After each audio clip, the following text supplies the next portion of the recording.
So, utilities, okay?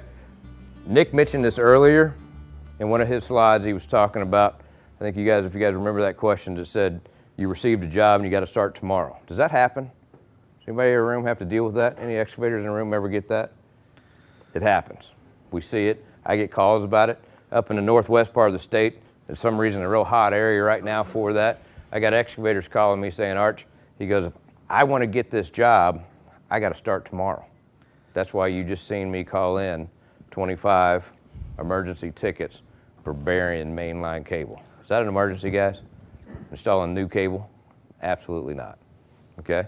So I call them and I talk to them and they tell me, Arch, the only way I can get that job is if I take it right now, okay? So what we're doing now is we're setting people up for failure.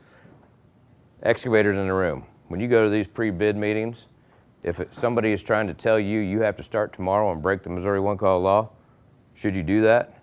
No, you got to band together, not take those jobs. Force those people that are doing that into allowing enough time for you to call before you dig, wait your proper amount of time so nobody gets hurt. Utilities in the room, if you're requiring anybody to go out there and set them up to break the law, you can be held just as liable as that person. They've determined that in the statutes. They've made a ruling on that you can be, if you're out there, you're awarding jobs that's going to require somebody to go against the law, you can be held just as liable if somebody gets hurt or something gets damaged. So keep that in mind. We got to close that gap down, guys. We see it quite a bit. All right. Ensure all newly installed stuff is locatable. Nick's going to talk a little bit about that as well, some of the issues he's ran into recently, and then some of the stuff he used to deal with in the past.